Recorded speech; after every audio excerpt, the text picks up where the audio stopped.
Hello, welcome to Smoke News Radio. This is the first Smoke iteration of the text streaming, and I forgot to put a shirt on. I guess I'm supposed to have a shirt and a tie and like all that good stuff. Entered valid streaming server. And your DNS are working correctly. Oh, well then. I'll have to figure this thing out again. Your streaming server? Like, what's all this stuff? What's all this stuff going on? I don't know.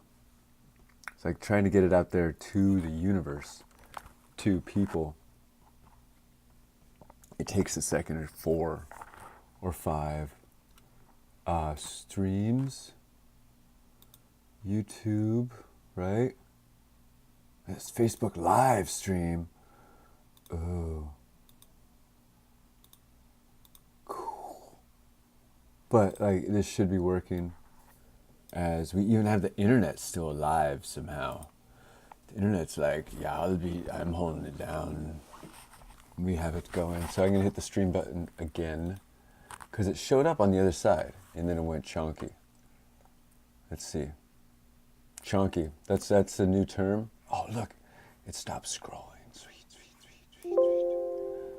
Host name not found.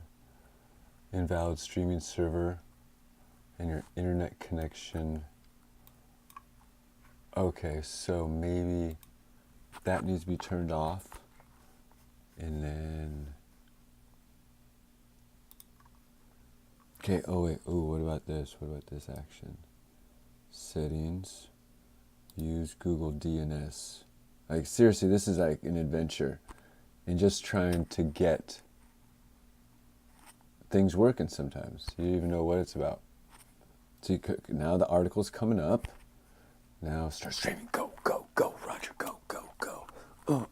Flex it. Yeah. Phenomena.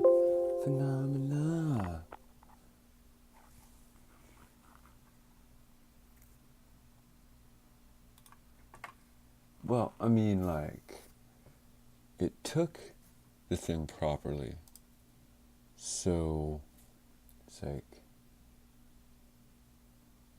just making everything work in the world is not just like perfectness. Like, I'm not even sure what went. I mean, like, what went or how the universe is really even working. Like, it's just part of what I am. I'm just part of this thing trying to find out how people are blowing stuff up, making issues, causing trouble, hurting each other, all this malarkey, and just bringing the news to you.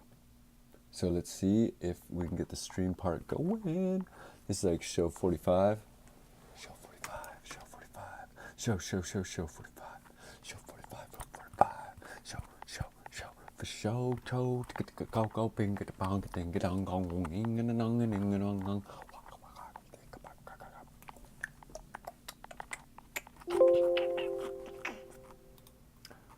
Sometimes I think there's like other things that like want to take up all your internet, and you're just like, what's going on? I've got this news show, and the news is computers are not as safe as you wish they were.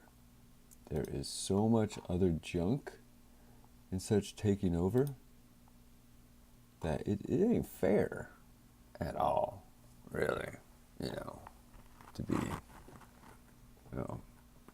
doing that. We're just trying to have technology and people be like messing with people's ability just to have a computer. Why can't people just like let someone exist without trying to steal their credit card numbers, without trying to steal things that they have that are some sort of money, right? It's a money, and people do that. because they can't make it on their own and get to make your own money on your own. You know what I'm saying? If you got to make your money, you know, that's the difficult part of the world. Well, that's what we're trying to do every day, and we're fucking up along the way, messing up. You know? Things late. This happens, that happens. You know? Everyone says this excuse or that excuse. But fate says, like, the deals you originally got you into, to agree to, can hold down. For the most part. You know, definitely. So, right now, we're looking at this stream thing, and this U screw does not like me. It is not liking me. It does not want the beautiful, beautiful to come out to you. Because, you know, it's such an awesome show. You know, you've got this connection, you've got that. You've got this connection, you've got that. All these good stuff, good stuff. Now, we could transfer, I guess it wants to go to, we're not doing like any editing at all. We just got like text coming across down the scroll, down the line. So, in the heart of, this whole thing's being recorded too. In the heart of getting things working, let's bring it to the Facebook Live people. I don't know how do you get a Facebook Live key. So I gotta look that up.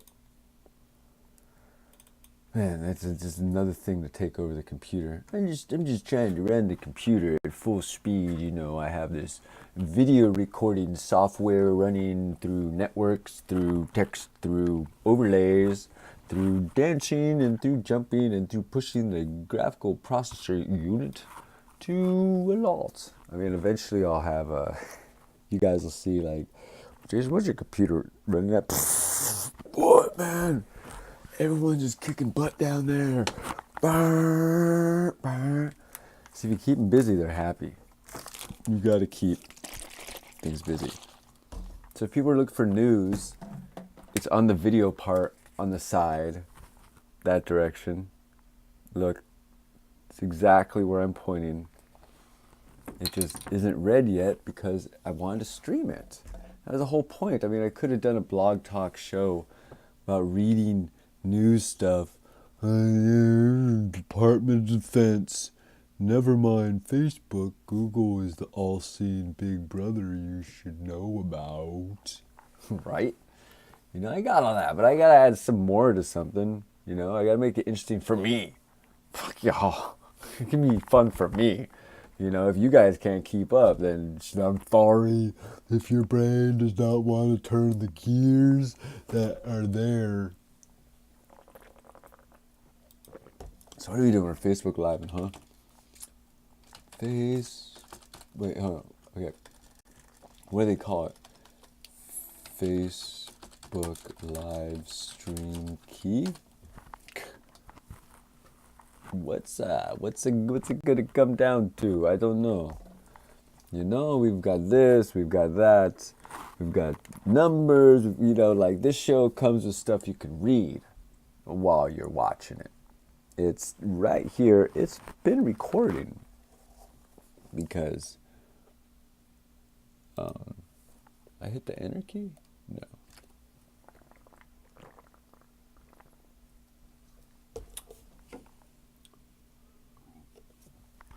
Like the bindings of the computer. Okay. The fun part is Windows networking. Windows networking has some key things that you need to understand about it. It thinks now Wi-Fi is the end all.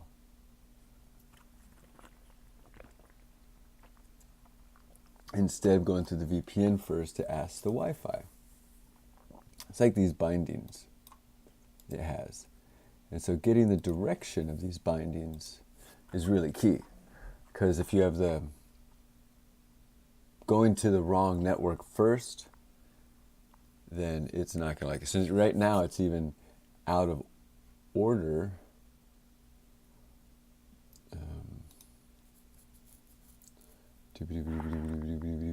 Okay. Okay, this guy. So some of the video might flash. So first what I'm going to do is see if I could just tell this thing just to not freaking worry about the internet thing. LDP. You know, it's only like technologies that are like used recently. Here we go. Which other device has internet that, but then I gotta, you know, you don't even know how many devices sit in front of me and they don't have the internet unless I like kill the Facebook Live. Because that's the only kind of streaming that's going on. You know, in this show, I mean, I think I've got an hour of readed material. So, man, see, I just have difficulty reading other people's stuff. Because I write so much, and I'm like, people write just what comes off the cuff of their fucking head. Why am I going to put my faith in everything in somebody else's cough of their head? And somebody else fine-tune the cough of their head? Like, no. I mean, the world's pretty simple, you know? I mean, some books, like... Sorry, my dad was trying to get me to read a book that is like... One, he's never got me to read a single book in my life. So I don't know why he thinks this one will really do it, regardless of what I say I will do. And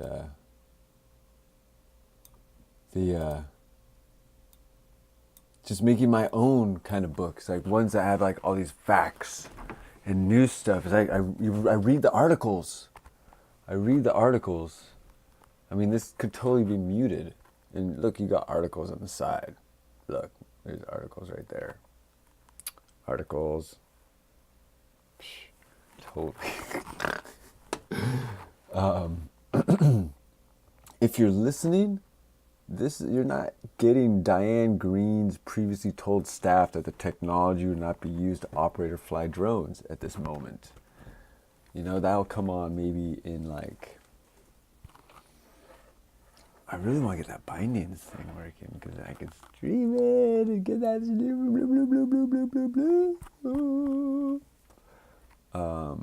I could do, well, if it's no holds barred internet right now, I could just straight 327 kill that router, start up this router. Yeah, it is 327 internet, isn't it? Okay. So I really want to get it streaming, like out there live. It's the whole point of having this all set up like this is so I could stream it live. PC doesn't have an Ethernet, Wi-Fi, or cellular data connection? Really? Ooh, a PDA net. PDA net's connected right here. Fontaine Chutu. And then... Okay, so we've got is, sometimes you just gotta unplug something. Oh, it's kicking butt, in my opinion. Doing very good for the cause. And then what that does, it leaves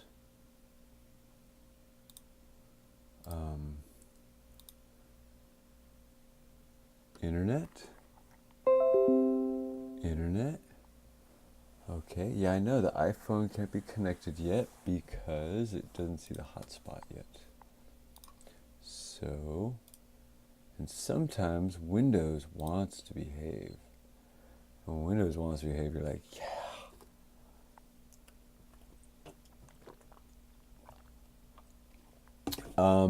There is.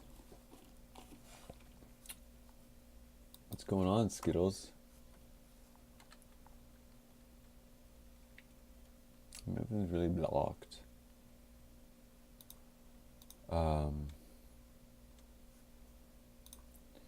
Okay, while this is here,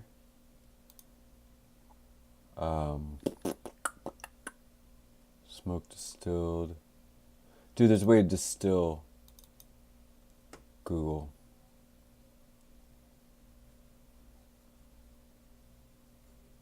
You're getting video, Facebook, but not the recording right now. Shucks. Okay.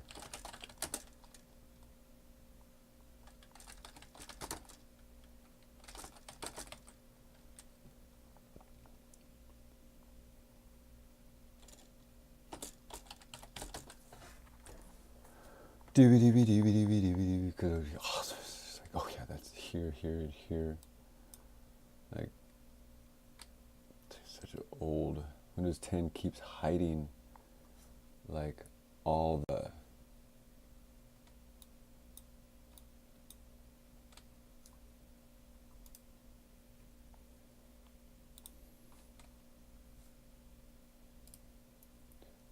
everything. Like, there used to be a lot more of stuff you could do. And then they're like, oh, we're just going to get rid of that feature that I could stream it to the Android device as an imaginary monitor to the computer, but it would stream it to the Android device as a monitor. So I could set my Androids up as extra little monitors, even touch screens. But no. So here, let's go back to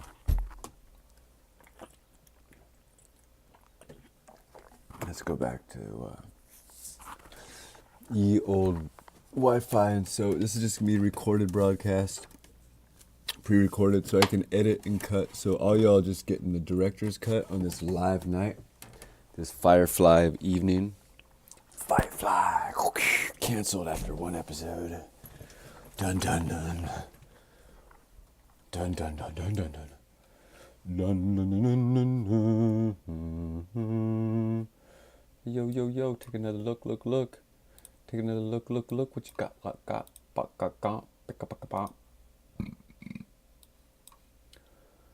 No, don't save changes. I don't have that was some good stuff. Well, that doesn't matter. What does matter is we get the video back. Preview. Ivy Cam. It's a pretty cool program. I'm really liking Ivy Cam because it's got like a way to take the iPhone, Wi-Fi it to you, and then rock and roll. So here we go. Think about it. I just gotta quit it for a second. Okay. And then Ivy Cam. 3, 2, 5, 6, 7, 8, 12, 18, 14, 112, 16, 12, 100,000. Might night boom boom boom boom boom boom. Now is it running on this side? That guy is plugged back in. You got the Wi-Fi there. Yeah, you got turn it off and back on. Off. Oh, there it is. There it is, ladies and gentlemen. I just saw it. I see it. It thinks it's alive.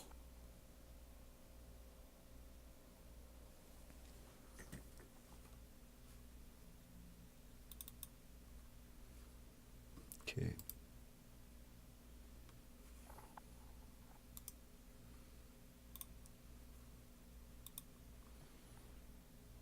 Okay, and then read it again. Yes. Yeah. Good. Okay, the cam.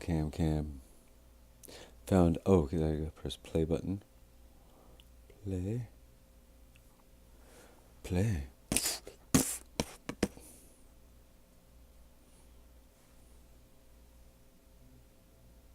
There she is. Very nice, I like. So we got the secret eye back on here. Hi, ladies and gentlemen. Here we go. One more water.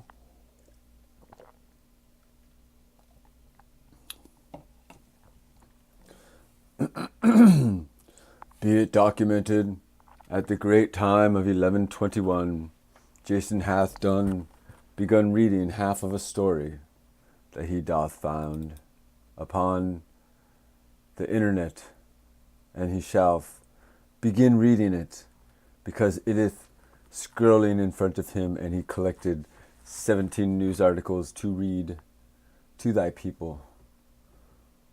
So let me just get my eyes close to the reader. Eyes close to the reader. And so, you know, people in the like Uberverse, Nubiverse won't even know that I'm just rocking. I gotta check on this phone call and this Facebook thing.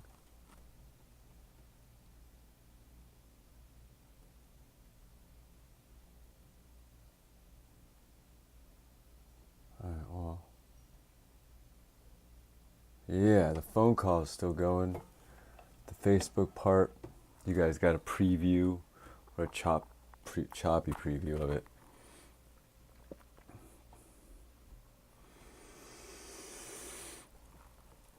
I'm excited. Are you guys excited? This is really gonna rock and roll. So you get more light on my face here. Oh, I like that.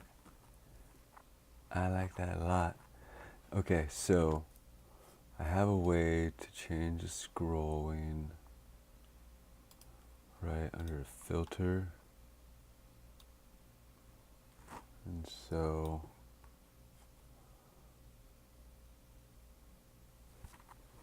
you're gonna hear the mouse click a whole bunch.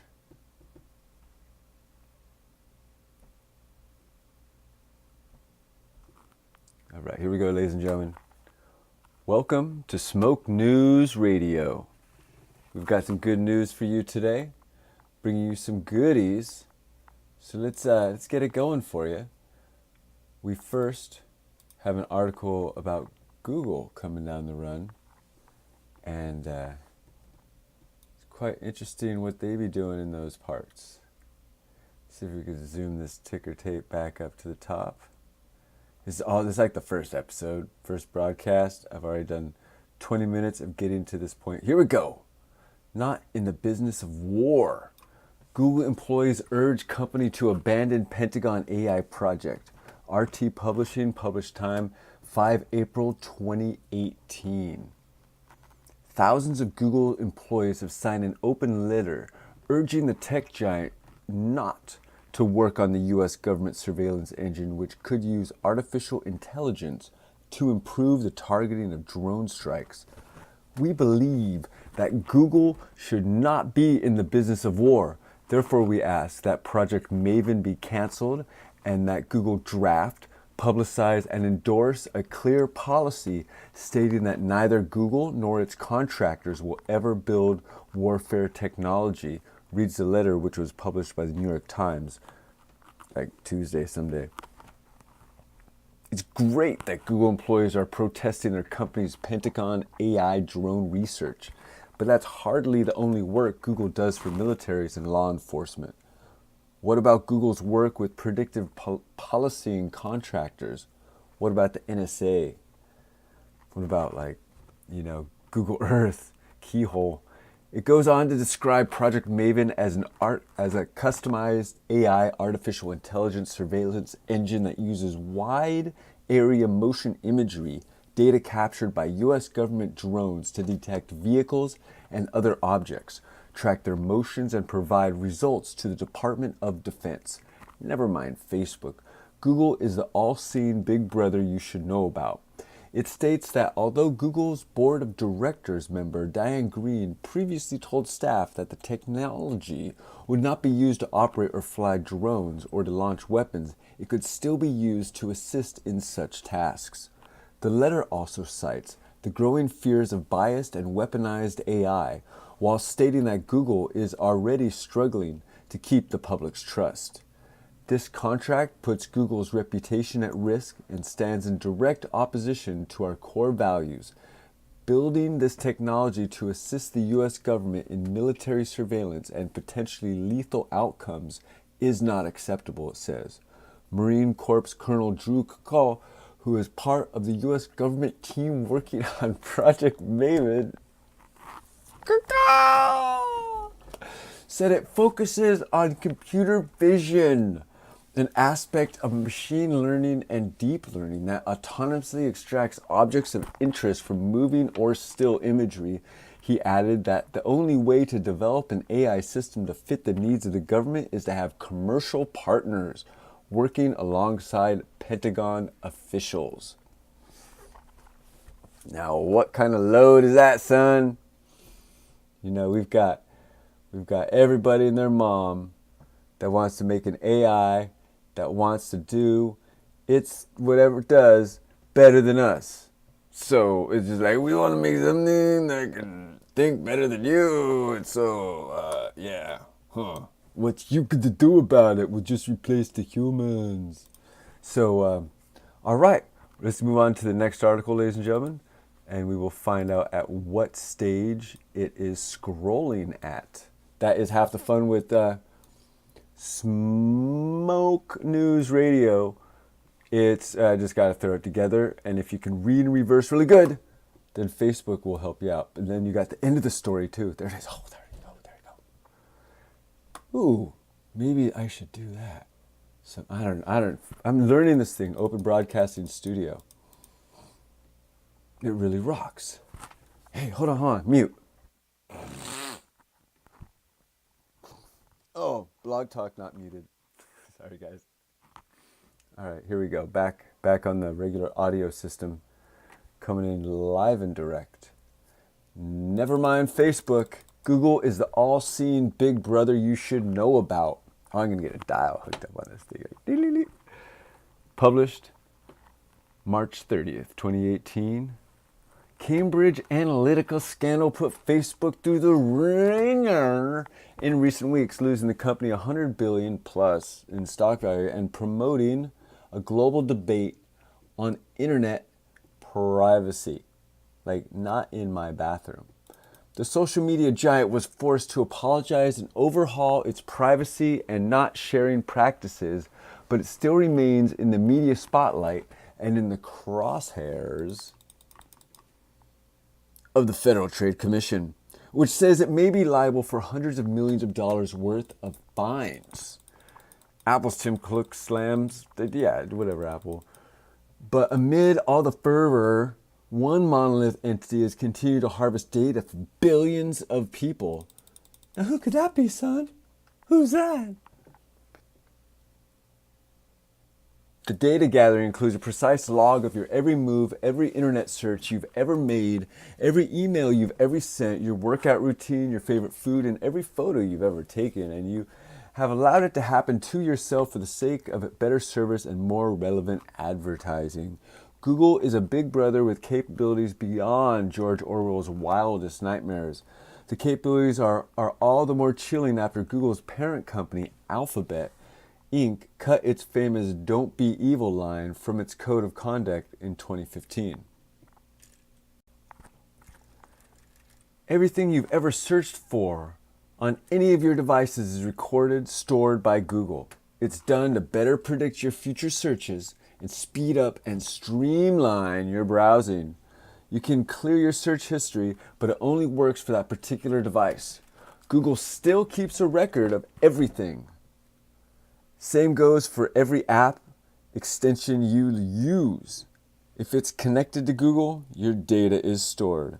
That means that your Facebook messages are not only farmed out to companies like Cambridge Analytica, Google also has them from the Facebook app you use.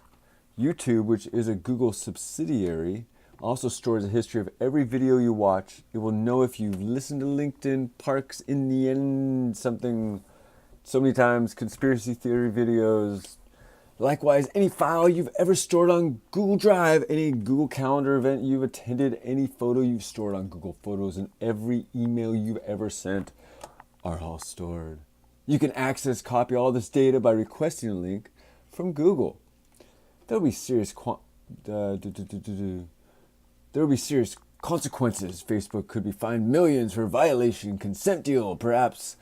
What hits home the hardest, though, is that Google keeps track of where you are and how you got there at all times. If you have a smartphone, there's a good chance it runs an Android. Considered Android phones account for 82% of the market share. That's over 2 billion monthly active users. Unless you've disabled this feature, these are websites, so they got like little things. How if you go back and forth between work and home at the same time every day, Google knows this as your commute. That heavy traffic warning Google Maps gives you on your drive home, Google knows there's a traffic jam because it knows that every Android phone in every car is moving slower than they usually do at that same time of day. Google doesn't do this behind your back on a desktop. Google Chrome allows sites to access your computer's camera and microphone by default. On the smartphone, agreeing to an app's terms of service allows the app to do nearly anything, kind of. From accessing your phone's camera location, never mind Facebook, Google is the all-seeing big brother you should know about. So, I mean, like, you guys, everybody's like bandwagon blame. And you gotta realize, you're all in the head. You're not paying attention to bandwagon blaming. Everybody wants to be on the right side. Oh, I'm on the right side of what everyone's talking about. I'm on the right side of what they're talking about here. Oh, I'm on the right side. Oh, Facebook is bad, blah, blah, blah. You know, and so you lose faith in the only service out there that is letting you know that it is documenting your life the way you want it to be documented. And that's what's important, is that you know that you're being documented, that you know, and you get to choose what pictures you put up there for future generations. You get to put out there what you want for the future. You know, this is part of my life, everybody. Look, this is me, my 100 million selfies, me and my poems, me and my dogs, my cats, my hang gliders, my whatever I have. This is my life. Hundreds of years from now, people are going to look back and go, wow, that's what my great something or others were doing, or doing other studies on humans of what we're doing right now, because this electronic connection is brand new for us. And we're all full bore addicted to it. We can't get enough electronics. iPhone 11, dude. Come on. Have you gotten an iPhone 11 yet? I mean, it's really good. Don't you want an iPhone 11? And for those that are listening, it's 2 middle fingers in the air. Like, we've got so much conspiracy going on in the world that's not a conspiracy. It's just people are fucking shit up. Okay, so Facebook, here we go, kids. It admits most of its 2 billion users exposed to data scraping by malicious actors. Now, if you really get into that, you know, people are just copying off. They're just Google did that. Cambridge Analytica was the one that sold it. If people pay attention, they're the ones that made a buck. The other people are just holding on to it as they know what you're doing. You know? Oh, we know what you're doing. Let's go back. Okay, so scraped by third parties. Hundreds of third parties scrape this knowledge. And it's your Facebook stuff is there forever. Ever. It's carved into the DNA of some animal. You know? 87 million people affected. Improperly shared. It's just Facebook settings. It's a brand new technology. It's people with their pants down, literally. Their shirts mostly off, literally. And what do you expect? People are going to want copies of that and to share it. And so, like, the people that write the stuff are like, oh, we want all your friends to be able to see it. And they're friends. And unless you don't make it private, all other billions of people in the world can click your name and look at it.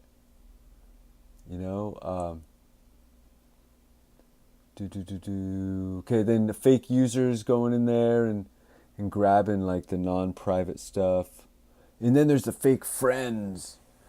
That's not Facebook making these fake friends.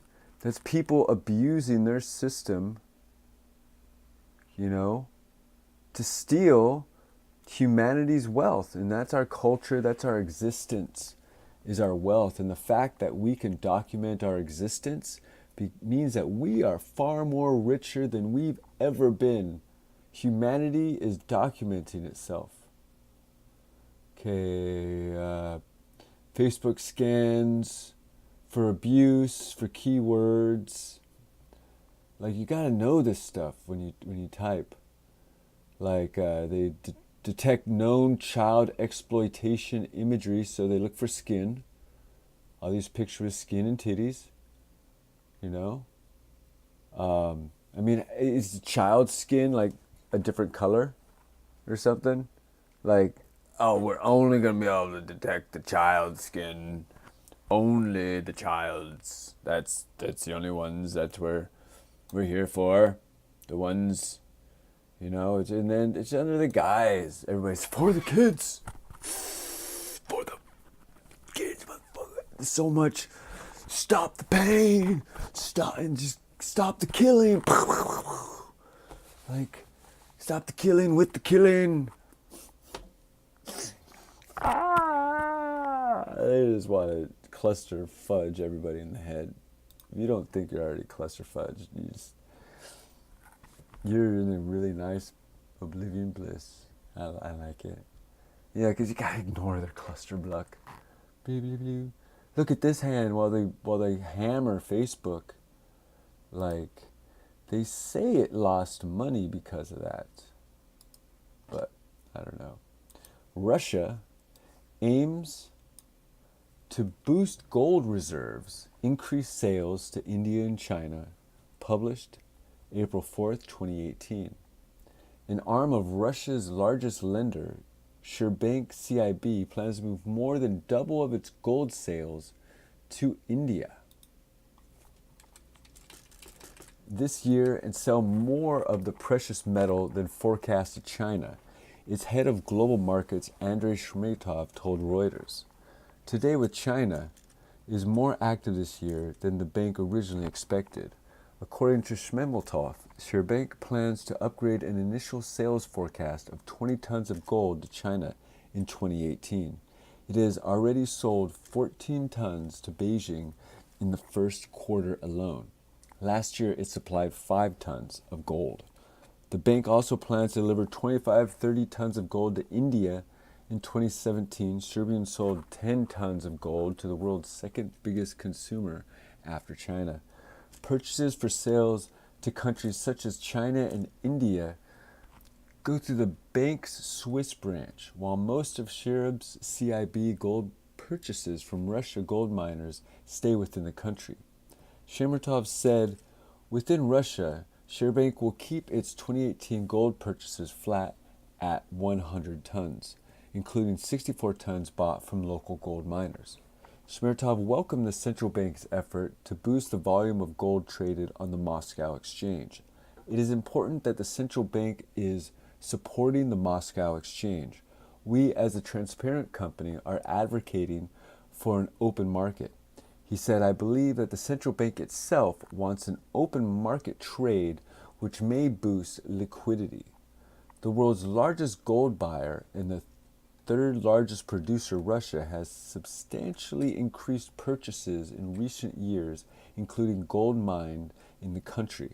The government wants to add to the reserves as the Kremlin sees the precious metal as a safe haven at a time of geopolitical turbulence. Russia is the sixth largest gold owner after the United States, Germany, Italy, France, and China. Who's got the gold? Who's got the gold? Or who says they got the gold? Who got the gold? Who says they got the gold? I got the gold. I got you gold. I got giggity gold. Giggity gold. I got yo giggity gold. I got yo now giggity gold. Okay, so maybe this is how I do it. I just start it without the scroll. And then I go, bang! I just have to jump over here, turn it on. Click, click, click, clunk, clunk, clunk, pull this lever. All right, on to the next thing. So, gold is important, people. Yeah. This is from physics.org.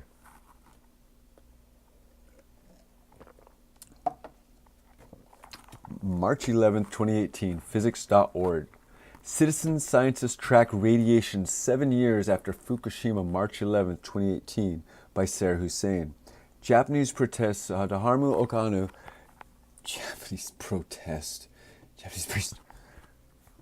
is one of the citizen scientists collecting radiation readings in the Fukushima region. Japanese priest Sadarama Okanama is one of the citizen scientists collecting radiation readings in the Fukushima region. Beneath the elegant curves of the roof of the Shirinai Buddhist temple in Japan's Fukushima region hangs an unlikely adornment of Geiger counter collecting real-time radiation readings. The machine is sending data to Safecast, an NGO born after March 2011 Fukushima nuclear disaster that says it has now built the world's largest radiation data set thanks to the efforts of citizen scientists like Shirinai's priest Sadmarahu Okanawa. The government didn't tell us the truth. They didn't tell us the true measures, he told AFP, seated inside the 150-year-old temple. Okano was in a better position than most to doubt the government in line, having developed an amateur interest in nuclear technology 2 decades earlier after learning about the Chernobyl disaster. To the bemusement of friends and family, he started measuring local radiation levels in 2007. So when the disaster happened, he had baseline data. So the readings were so high, 50 times higher than natural radiation, he said of the post-disaster data. I was amazed. The news was telling us that there was nothing, the administration was telling us there is nothing to worry about. Nothing to see here, huh? Okay. I was amazed. The dearth of trustworthy information was the genesis of Safecast, said co-founder Peter Franken, who was in Tokyo with his family when the disaster hit. Franken and several friends had the idea of gathering data by attaching Geiger counters to cars and driving around. The Geiger counters, operated by the Safecast group, is attached to a fence near the stricken Daiichi power plant. A Geiger counter operated by Safecast group is attached to a fence near the stricken. Like how Google does Street View, we could do something for radiation in the same way, he said. The only problem was that the system to do that didn't exist, and the only way to solve that problem was to go and build it ourselves. So that's what we did, making informed choices. Within a week, the group had a prototype and began getting readings that were suggested. The 20-kilometer, 12-mile exclusion zone declared around the Fukushima plant had no basis in data, Franken said. Evacuees were sent from areas with lower radiation to areas with higher radiation in some cases, he said. The zone was eventually redrawn, but for many local residents, it was too late to restore trust in the government. Okano evacuated his brother, wife, and son while he stayed with his flock. But a year later, based on his own readings and after decontamination efforts, he brought them back. He learned about SafeCast's efforts and in 2013 installed the static counters on his temple, in part to help reassure his worshippers. I told them we are measuring the radiation on a daily basis, so if you access the SafeCast website, you can choose if you think it's safe or not.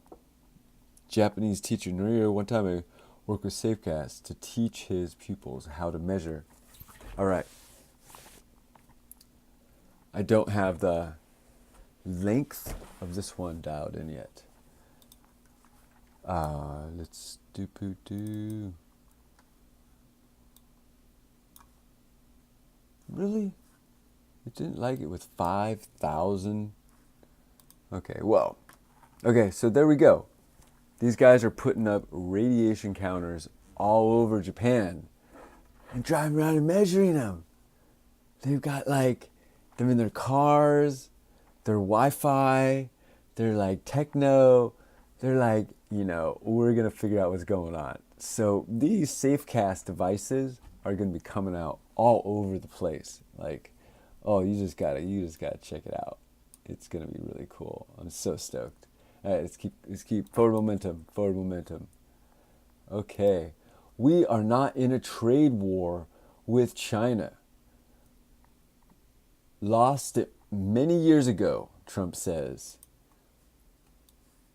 We're used to lying to ourselves. This is by Noriko Shirozu from Reuters. President Donald Trump has denied that the U.S. and China are engaged in a trade war, despite Beijing announcing it would slap import tariffs on American goods in a tit-for-tat move because they buy our stuff. We are not in a trade war with China, Trump tweeted. That was lost many years ago by the foolish, incompetent people who represented the U.S. Now we have a trade deficit of $500 billion a year. The intellectual property theft of another $300 billion. We cannot let this continue. You're just taking copy. Taking copy.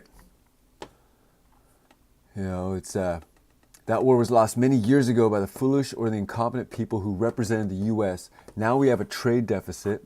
The Chinese finance minister announced this week that it would levy 25% import tariffs worth $50 billion on 106 American products in response to U.S. levies in Chinese goods.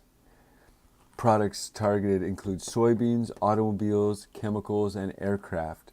China will also impose levies on American whiskey, cigars, and tobacco, some types of beef, lubies, propies, and plasties. The news sent the stock markets into a tailspin as the Dow plunged 600 points. China dropped 2%.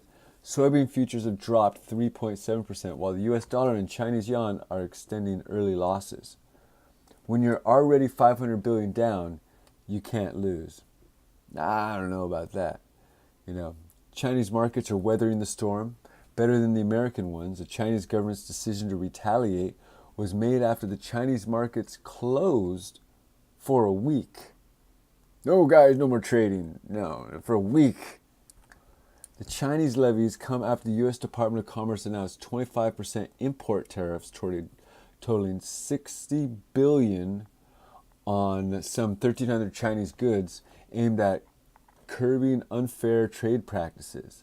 According to U.S. Trade Representative's Office, the list of goods chosen focuses on the products that would inflict maximum harm to Chinese exporters. In return, Beijing has taken aim at Trump's electorate, reportedly targeting goods from these U.S. states that are considered a support base for the president. The U.S. trade deficit with China stood at $375 billion in 2017. Many of the imported goods are from American manufacturers, which sent raw materials to China due to cheap labor. When the goods are shipped back to the U.S., they're considered imports in the trade balance. So that's the logic right there. We make it off your backs. and thereby you're not buying our stuff. You think you're buying your own. No. Because the intellectual knowledge is owned by many U.S. companies, and a lot of the stuff just is copied, taken, ripped off. You know, a lot of groups, they don't care. They want it. They'll take it. You know, they just put it right in front of themselves and just go, go, go, go, go. Go, go, gadget. You just watch it. You know, groups, they just need to make money, and they don't have the ideas, but they got the money and the espionage. You know, so they go in there, steal some kind of crazy idea, whatever they can to get their thing going.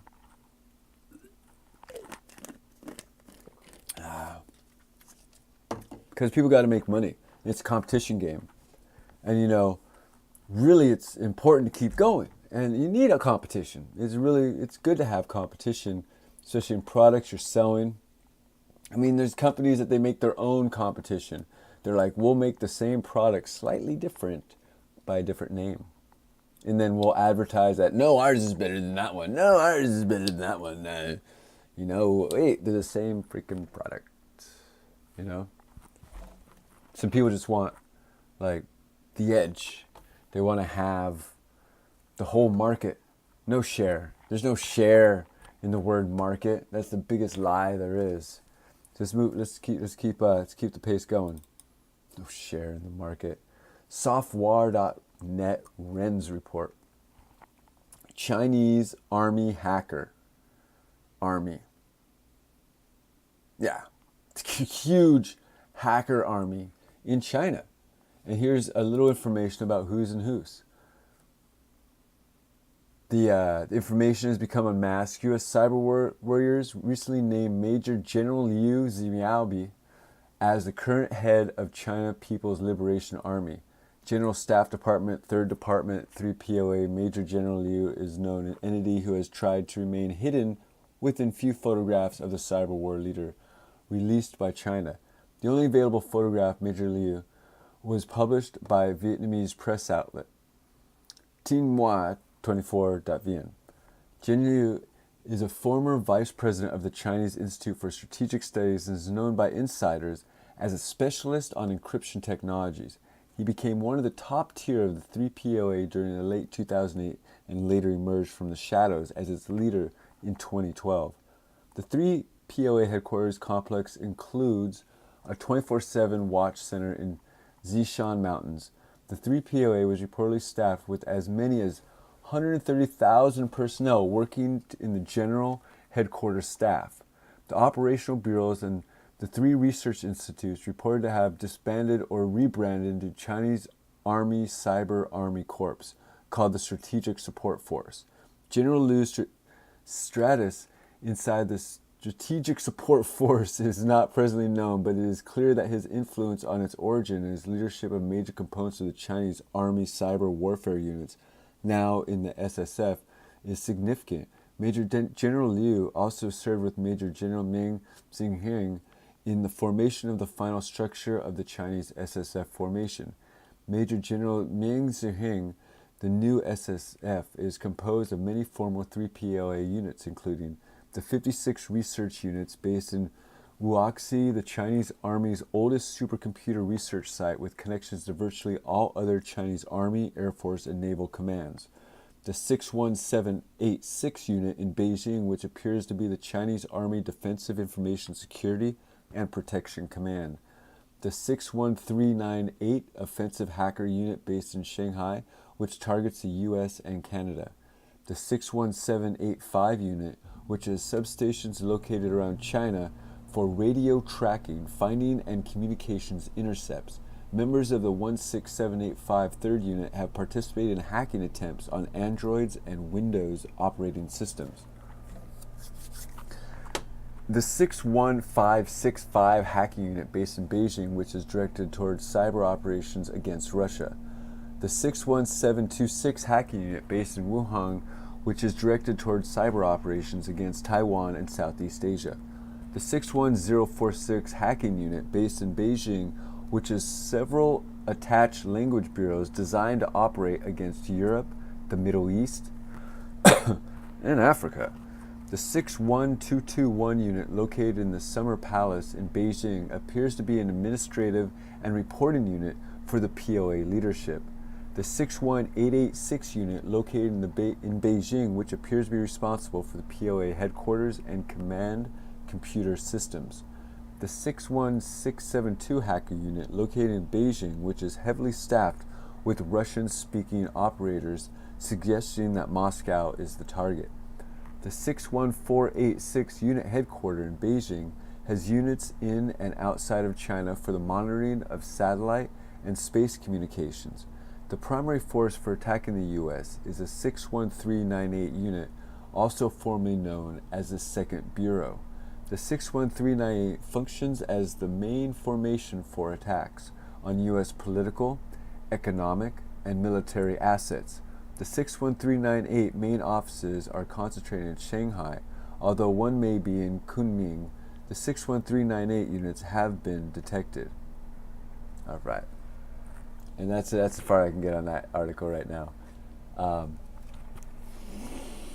Yeah, it was the Russians. They're really the organized, like the Chinese are organized. Those guys, they'll pull some cool stuff off, man. They're like they want to know everything, what's going on with y'all.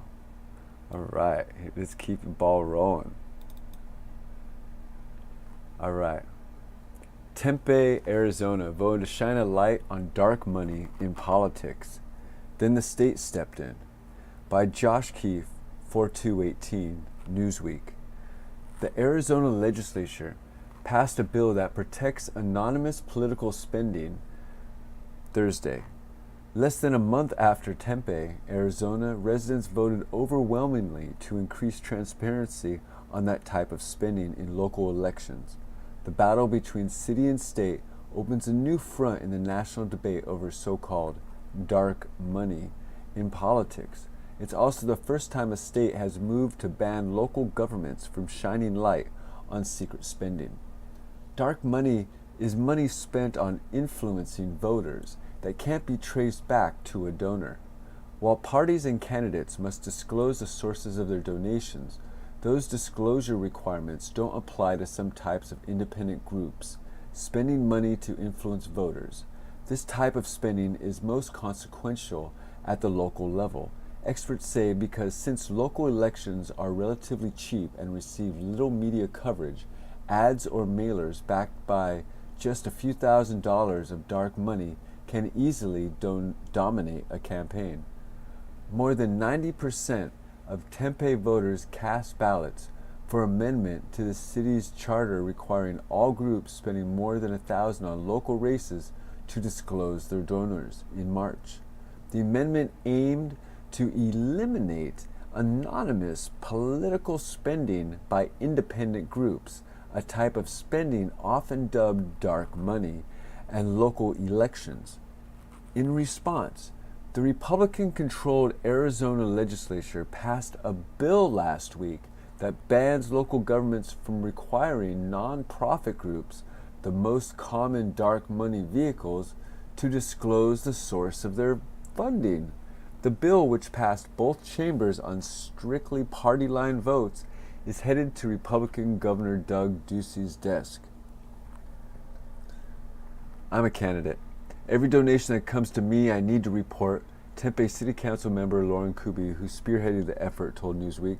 Why should an independent expenditure group be able to hide their money? Whether it's unions or the Koch brothers, it doesn't matter. They should have to disclose. The public has a right to know. Unlike Arizona, other states have recently implemented measures to increase transparency in political spending by independent groups, which aren't affiliated with parties or candidates.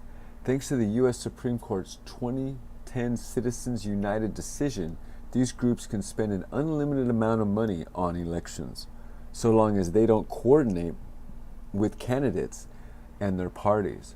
Washington State Governor Jay Inslee signed a disclosure bill into law earlier this month, and New Mexico's Secretary of State implemented new disclosure rules in 2017. California passed a transparency bill in October, and Montana a bipartisan transparency bill in 2015. Yet dark money is surging in Arizona, and the state is preemptively defending secret spending, said Chinsen Lee, a senior counsel at the Brennan Center for Justice, a nonpartisan law and policy institute. Arizona is a state where the amount of dark money being spent has skyrocketed in comparison to transparent money, where voters can tell who's behind political messaging. Lee told Newsweek she has the lead author on a 2016 report on dark money in state and local elections.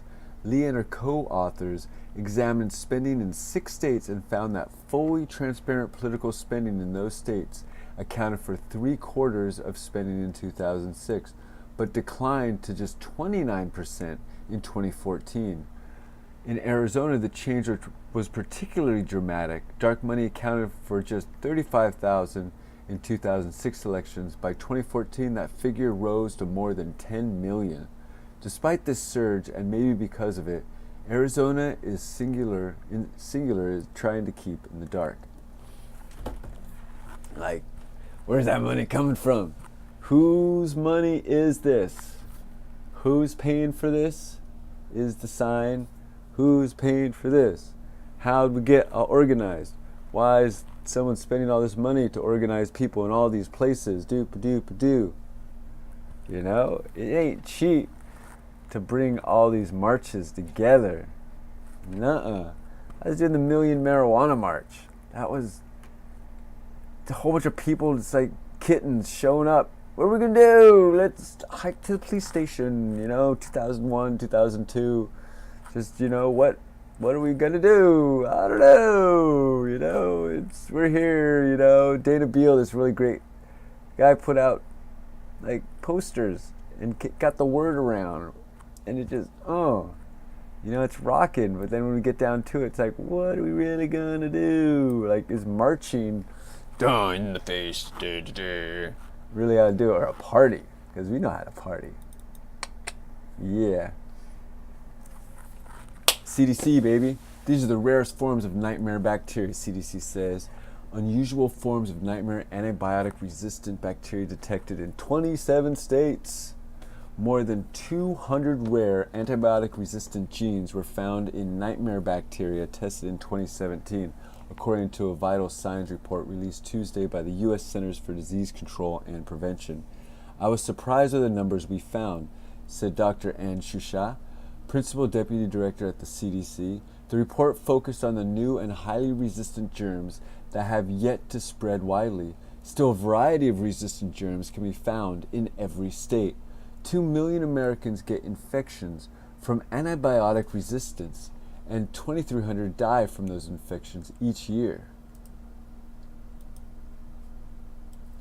It's so quick on the draw, huh?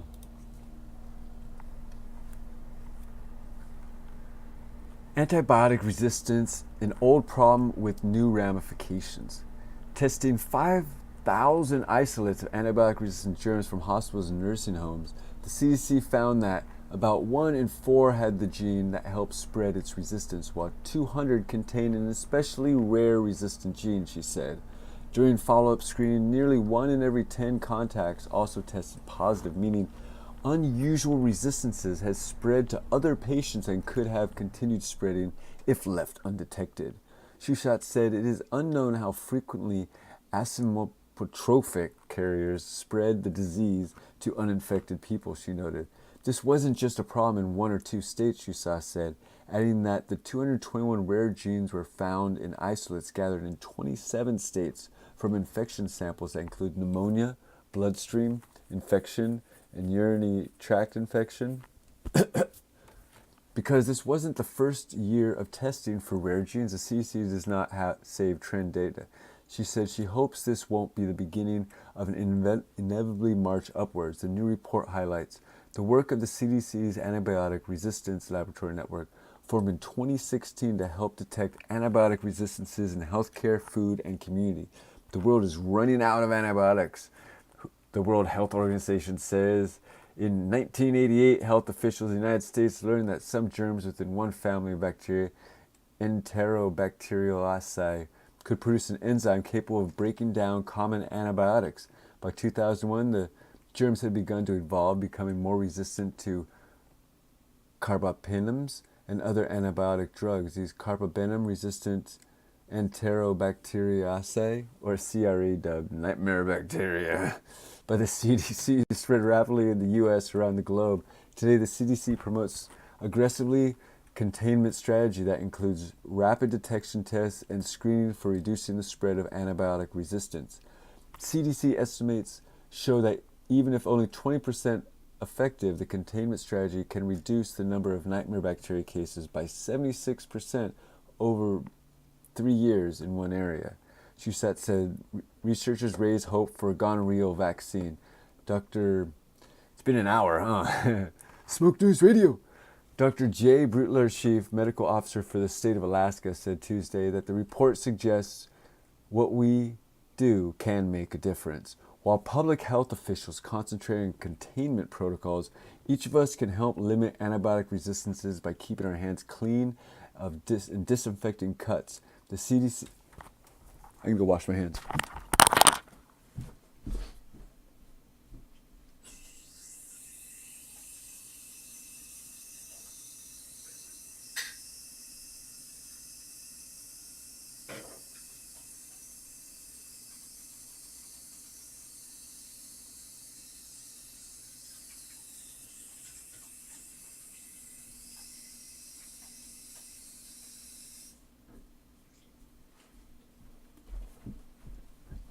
Woohoo! All right. So there you have it, kids. There you have it. So, I mean, what are you guys going to do? Huh? I've been talking for an hour. Let the man eat. Okay, we're almost ready for the next article. You guys having fun out there? We just like a fun, idea. I mean, it'll grow.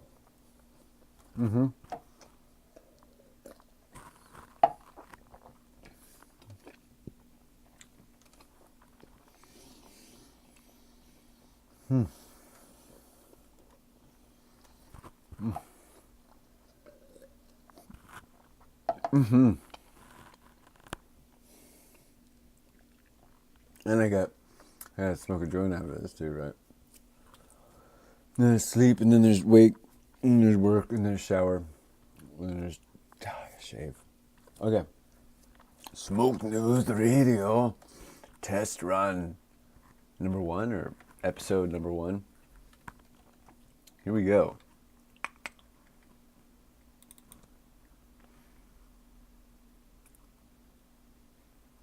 Where's the... Sometimes it might be dialed in how I want it to. Oh. Well, I mean, my proofread assistant, I have not bribed to rock this. 70,000 to 125,000 whites murdered in South Africa since 1994. From WISnews21.com. These guys got an alphabetical list of 20s, 40s, 50s of thousands of people murdered. You know, it's got to keep track of all these murdered white people in South Africa for future generations. I mean, we've got to keep these people from getting murdered for future generations. You know, they've been shot, bludgeoned, hacked, tortured, burnt, stabbed, mutilated. You know, there's not an official list, but it's people know whose family members do not come back from South Africa. You know, it's no kind of record as police no longer mention the race of the victim nor the perpetrator on official reports of murder. You know, that's messed up. And these guys have been keeping a list.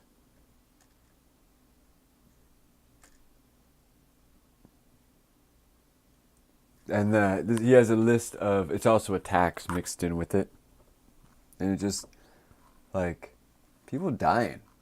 You know, how many of the people that we have not been able to document their lives that have been murdered? Like right now, we can document everyone's life. And once we get that documenting going, once you got that little Facebook, once you got that little Insta, you exist forever because they're scraping all that data. Instagram doesn't have it. Google doesn't have it. 73 other organizations have information that you posted on one site. Minimum 73. China has their copy. Italy has their copy. Russia has their copy.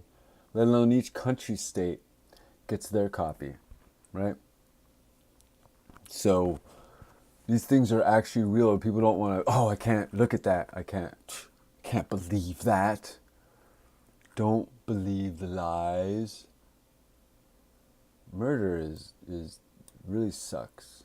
And it's just because people don't really know. You know? I mean, I want to hear, I've been listening to a lot of reggae recently, and some of the Marley songs talking about the apartheid, you know, in Zimbabwe even. And it's not just South Africa. These things are happening all over. And it's just the worst form of reverse racism. That, oh, people that look like you did this to me, or people that I thought I knew or was told about, or it's cool now, we can go bash the bully in the head or something, right? It's just like, you know, we want to be cool, we don't want to back down. Like in some guy on a fucking bus stop today, you know, he finally wasn't there for 2 days in a row, and sees me with a few dollars that I'm scraping. Hey, give me that, you know, fuck, dude. That guy wanted to fucking scrap with me, tried to pull out his fucking stick. Yeah, pull out that stick, you little fucking peg-legged. I mean, people that are living on the streets have low blood sugar. I had low blood sugar and fucking no fucking fuse for people's bullshit. But an iPhone can kill. You know, it's sad. But these phones, you can destroy someone with. You hit them in the right temples, the right places. You know, if you have that fire at that moment, I mean, if you know how to wield your own fire when you need to, you know, it's not really something that people should be proud of. Wielding their fire of fighting, of bringing harm to another person. Their fire of death, fire of pain. You know, it'd be a lot easier to be the Spock move. Go to sleep. Put him, but not forever. I don't want to take someone's ticket to ride. I want everybody to be riding and just learn how to sit in your seat. You know? So let's keep going. 12:13, we got 45 more minutes on this Blogtalk broadcast that we're going live with. And we're doing smoke news. That's going to be posted to YouTube shortly after this broadcast. Yeah. I don't have the cable internet yet. Yeah, I have to go through cell phone, you know, let's keep going, yeah.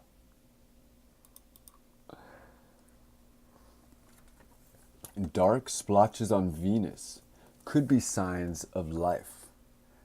This is from Gizmodo by George Zvosky on 4/2/18. Now tell us, George, Venus with its crushing atmospheric pressure and scorching surface temperature seems an unlikely place for life to take hold. But while the surface of this planet remains completely inhospitable, Venus's atmosphere may be capable of harboring microbial life, according to a new research. Venus may be a hellhole, but it wasn't always this way. Climate models suggest the second planet from the sun once featured liquid water on its surface and a habitable climate for upwards of 2 billion years. That's plenty of time for life to evolve, but at some point in this planet's past, we don't know exactly when things all went to south. Owing to a runaway greenhouse gas effect, all of Venus water evaporated onto the atmosphere, which in turn exacerbated the heating effect even further. Today, temperatures on the surface exceed 860 degrees, 450 degrees Celsius, and the atmospheric pressure is 92 times heavier than what we experience here on Earth.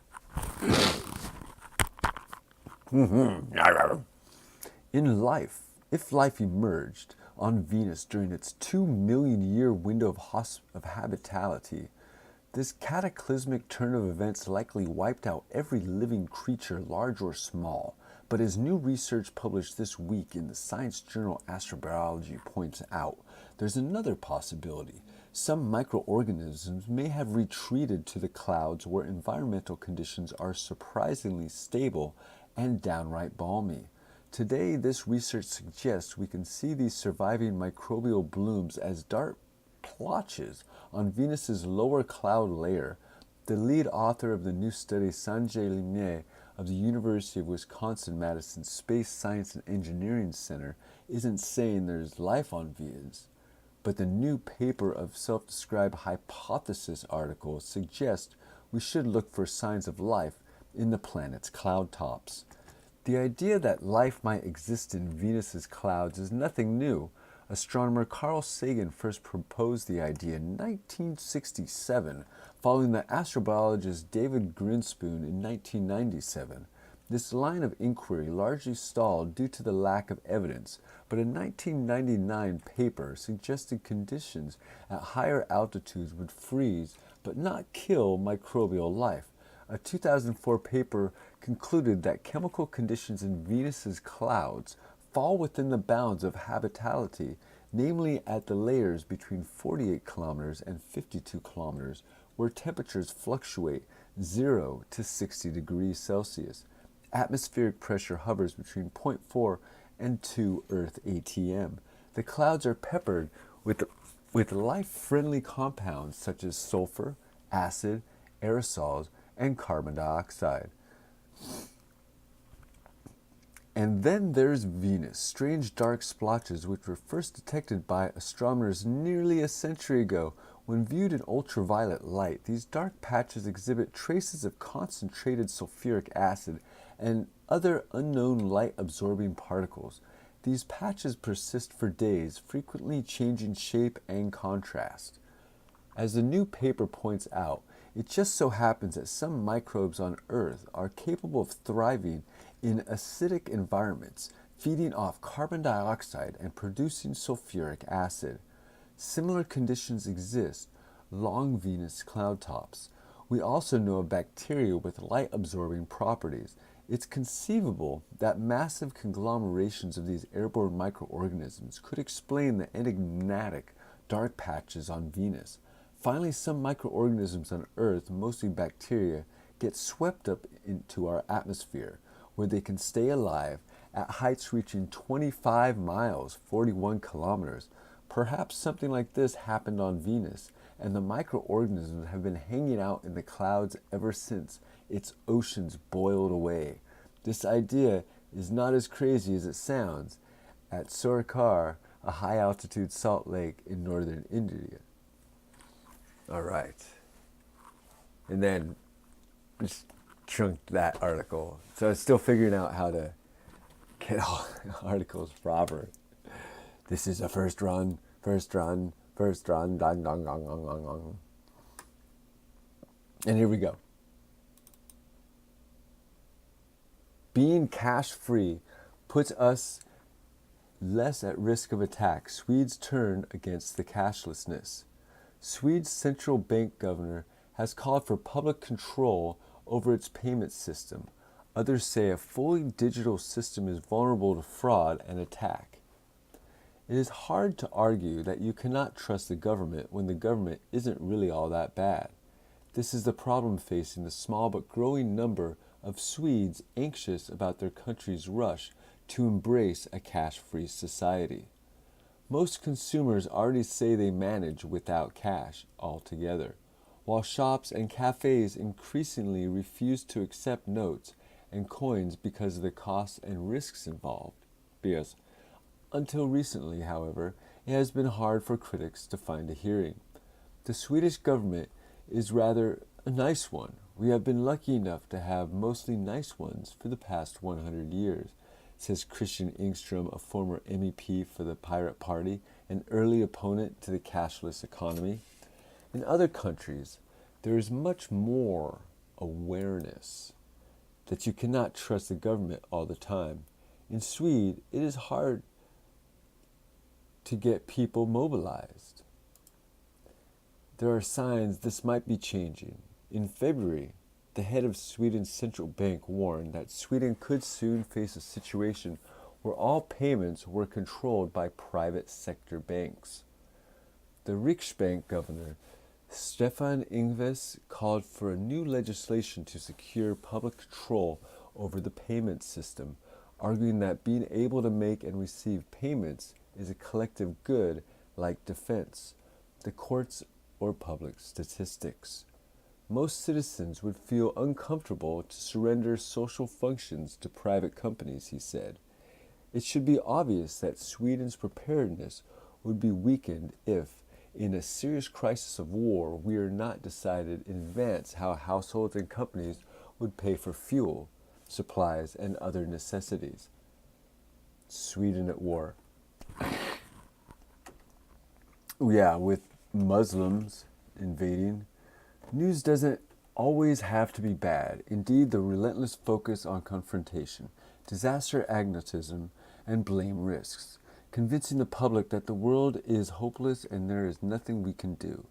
This series is an antidote, an attempt to show that there is plenty of hope as our journalistic scour of the planet, looking for pioneers, trailblazers, best practice, unsung...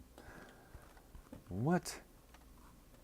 The central bank's governor's remarks are helping to bring other concerns about a cash-free society into the mainstream, says Bjorn Eriksson, 72, a former national police commissioner and the leader of the group called the Cash Rebellion, or Contemporoperet. Until now, the Contemporoperet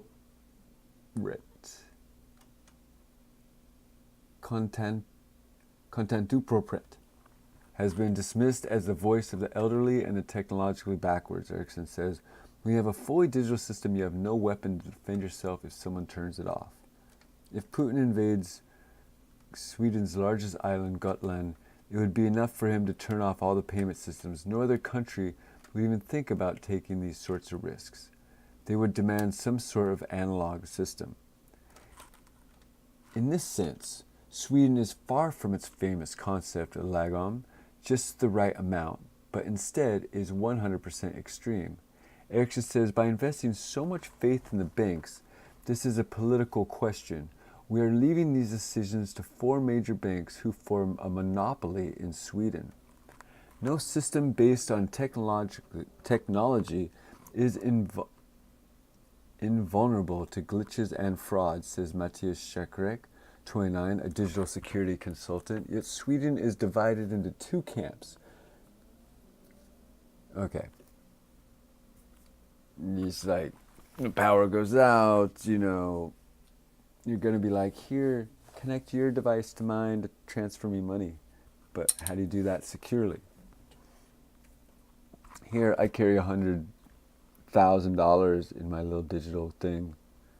That we tap mine to yours. I mean, if I have to build it. Here we go.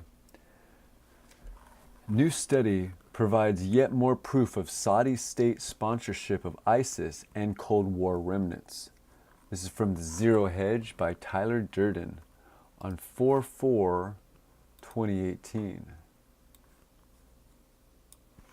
During the same week, Saudi Arab's Crown Prince Mohammed bin Salman admitted to The Atlantic's Jeffrey Goldberg that Saudi nationals have funded terror groups.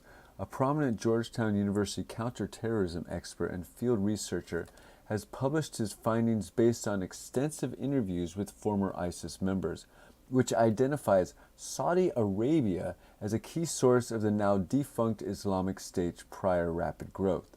The findings were summarized in the Government and Technology Services Coalition Homeland Security Today online journal, and authored by Georgetown University professor Ahmet Yallah, who during the past 4 years has interviewed over 40 ISIS defectors in Turkey while conducting the ground research along Syria's border.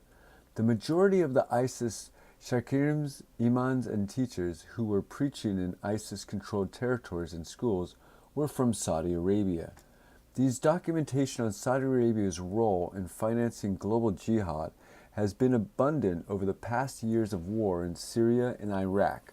Professor Yaya's field research provides yet further empirical confirmation and proof of Saudi Arabia's role in fueling both ISIS and Al-Qaeda terrorism. The study focuses specifically on Salafist jihadism, a term often used interchangeably with Wahhabism as the same root, shared by both Al-Qaeda and ISIS. Salafiism is usually described as an ultra-conservative, pure tyrannical, grim, and fundamentalist branch within Sunni Islam established on the teachings of the 13th century scholar Ibn Taymiyyah, whose ideas were introduced by the pure tyrannical scholar Muhammad ibn Abd al-Wahhab in the Arabian Peninsula during the mid-18th century. Wahhab advocated a return to the traditions of the first generations of Muslim, the Salaf, and also summarized in a 2016 New York Times investigation, ISIS terrorists rely on official Saudi religious instruction books as primary sources informing their ideology.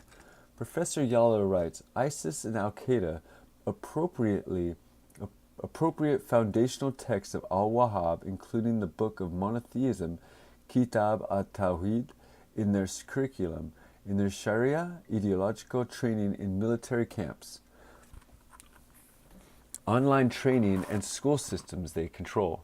Additionally, several ISIS defectors I interviewed specifically told me how al-Wahhab's Kitab at-Tawhid was the first chief and most important part of their training, a book also widely and historically adopted today's Saudi Arabia. Furthermore, I observed that Salafist literature and books were adopted by terrorists, including Al-Qaeda, for their indoctrination and training during the investigations I carried out as a counterterrorism police chief in Turkey. Notably, one of Saudi Arabia's most visible sheikhs, who recently held the title of Imam al-Ka'ab and the Grand Mosque of the Prophet Muhammad in Mecca, admitted that ISIS is a product of Saudi Salafin Wahhabi Islam, which has been described by scholars and historians alike as the official state religion of Saudi Arabia, despite MBS feigning confusion over the issue during his recent Atlantic interview. Sheikh Khan al-Khabib, the former Imam Ka'ab, the Grand Mosque of the Prophet Muhammad in Mecca, and Salafi himself, openly and sincerely admitted that ISIS is a true product of Salafism and we must deal with it with full transparency. All right, so there's the article cut off. Yeah, it all comes down to the network, right? Because the network,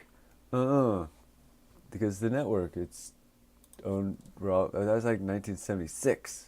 So Saudi Arabia owns our broadcasting for a long time. But like, who owns the Google broadcasting? All right, fake weed leaves 2 dead, 54 with severe bleeding. 2 deaths, 54 other cases of severe bleeding tied to fake weed in Illinois by Jacqueline Howard and Marlena Baldacci. Marlena. All right. Updated on April 2nd, 2018. Synthetic cannabinoids, often called spice, K2, or fake weed, have been tried to 56 cases of severe bleeding, including 2 deaths across Chicago areas and in central Illinois. All these cases, safe access, all these cases required hospitalization related to coughing up blood, blood in the urine, bloody nose, bloody gums, and other symptoms. 9 of the cases tested positive for brodifacium, or rat poison, according to a statement from the Illinois Illinois Department of Public Health on Monday. Now state officials are working to identify any common synthetic cannabinoid products related to these cases and determine where the products were obtained. There are still many questions about the illnesses. Officials are not aware what exactly caused the drug contamination, but investigators and toxicologists are continuing to evaluate. Police spiked. This is the first time we've seen an outbreak of this magnitude in the area. Milena Arnold, a spokesman for the Illinois Department of Public Health, said Monday. We're working with numerous different partners across the city and state as we investigate this outbreak. She said synthetic cannabinoids are sold in convenience stores, gas stations, drug paraphernalia shops, novelty stores, and even online. Really? Health officials warn that anyone who has a reaction to synthetic cannabinoids immediately should call 911 and be taken to emergency department. There could be additional deaths coming. We continue to see the number of cases rise. Dr. Nir Shir, director of the Illinois Department of Public Health, said in the department, "They don't sell synthetic cannabis anywhere. It's illegal." Without more information, IDPH, no, people have half facts. IDPH does not know how much contaminated product is circulating or where. So, because it's not safe access, people can't get it. Not to use synthetic cannabinoids. Marinol is the only real synthetic cannabinoid. Those are like fake cannabinoids. It's not synthetic if you're dying. Fake weed. 17 tied to synthetic cannabinol products in Chicago. Contaminated products could be statewide. There are also Cook County, 5 people in Cook County, 14 in Peoria. Whoa. One of the deaths was in Chicago and the other in Central Illinois. Officials had never before seen a death in Chicago related to fake weed. There could be additional deaths coming. It is difficult to say. This is spice. Spice you can't buy in a store. No. So we're doing whatever we can with regard to outreach, notify who may be impacted by this outbreak. What is the fake weed? This isn't the first time the region of the United States has seen an outbreak of health problems related to synthetic cannabinoid. I don't like how they're using that term because it's not synthetic if it doesn't do what the cannabinoid is supposed to do. Weed use spiked over the past year. 102 people, Lancaster, overdosed from synthetic pot. Marinol is the only synthetic pot out there. Wow. Okay, so just know that, people. Like, seriously. Like, there's some really freaking crazy stuff out there. And some people want to make it worse. You think you're getting the whatever, but it's not safe access. And this all comes to safe access. There is not a store out there that regularly shelves that legally in Chicago. Believe me, I've spent time in Cook County. There's not this fake weed they're selling in there called spice that you can go buy. Because some of that kills so many people. That's kill 2 people and products get pulled from shelves. So it's like sometimes people writing articles they're just trying to fill their page, and so there's like, well, can't you also get that over at the there and there? It's like, no, it's not synthetic. It's weed poison. Oh, but whatever. People be learning. Okay, here we go. Number 17. This is our last one for the broadcast here with the Smoke News Radio for just an hour and a half long broadcast, bringing it to you. How medical marijuana reduces opioid use, saves lives and money. This is the good stuff that you need. You need the medical stuff. Medical marijuana laws could be a boom to those battling the opioid epidemic, according to researchers who have identified a link between increased access to medical marijuana and a reduction in opioid prescriptions. The study suggests medical marijuana laws, MMLs, have helped save and could continue to save thousands of lives and billions of dollars now being lost to opioid addiction. There is a downside. The promise of medical marijuana licenses and reducing opioid use shows up thus far in urban areas, but not in rural America. MMLs. The marijuana laws have an effect similar to when any replacement for a drug is introduced, say researchers. In this case, marijuana appears to be a substitute for opioids as a pain medication in many cases. This week, the JAMA Journal of International Medicine published 2 studies that conclude that medical marijuana or medical cannabis laws have the potential to reduce opioid prescriptions. One study looked at Medicare Part D patient data and the other at Medicaid enrollee data. The Medicare study, still 16, we're still getting the scrolling working properly. The Medicare study associated between the state medical cannabis law and opioid prescribing in the medical Part D population, FCC, BA, David and found that opioid prescriptions fell in states that permit medical marijuana. Prescriptions filled with all opioids decreased by 2.11 million daily doses per year from an average of 23.08 million daily doses per year when a state institutes any medical cannabis law. Prescription for all opioids decreased by 3.742 million daily doses per year when medical cannabis dispensaries open. A second JAMA Journal study associates medical and adult use marijuana laws with opioid prescriptions for Medicaid enrollees by Hefwang Department of Health Management and Policy, University of Kentucky College of Public Health, found that medical and adult use cannabis laws have the potential to reduce opioid prescribing for Medicaid enrollees, a segment of population with disproportionately high risk for chronic pain. Opioid overdose using Medicaid prescriptions data for 2011 to 2016, the researchers found lower opioid prescription rates where there were medical marijuana laws, 5.88% lower, and adult use marijuana laws, 6.38% lower. Real. These aren't lies, ladies and gentlemen. One of the MML researchers, Dr. David Bradford, discussed this past recent research into medical marijuana and opioid prescriptions as well as a research at Workers' Compensation Workers Research Institution annual symposium last week in Boston. So long, this one. Among Bradford's observations, the effects of MMLs on lowering opioid prescription while encouraging is not fairly distributed.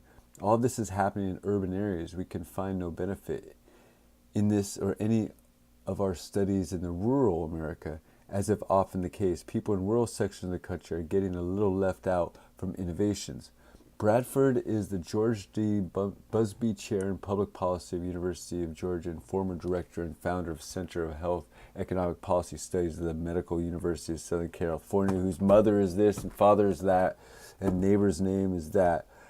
He has been a visiting faculty member at the Yale Medical School and a tenured faculty member in the Department of Economics at the University of New Hampshire. Dr. Bradford has over 70 publications. Bradford and his fellow researchers looked at... Okay, so there, okay. So basically, they want to mix marijuana and opioids together because you can't, they gotta sell their opioids. That's the next thing. You know, I remember when I had cancer, hey buddies, we're in college. Try some of these Vicodins and smoke. Oh, you're smoking a bowl? I wasn't into marijuana when I was a kid. I didn't know anything about it. And then have a cancer surgery, your face gets cut open and go to college, and you're like, oh, I think I'll smoke into pot because it's kind of helping some. I mean, very little CBDs. I wish I had way more CBDs back then. But I just remember one time with some friends, you're like, hey, we're smoking the pot, here, have some of these Vicodins, right? I'm still a kid, but you kind of hold on to your ultra painkillers because like I don't have a CBD pill that to go that's cheap. Opium's cheap as anything. Is anything. It's so cheap because our medical industry is built on it. For so many 70, 80 years, our medical industry has been going opium, opium.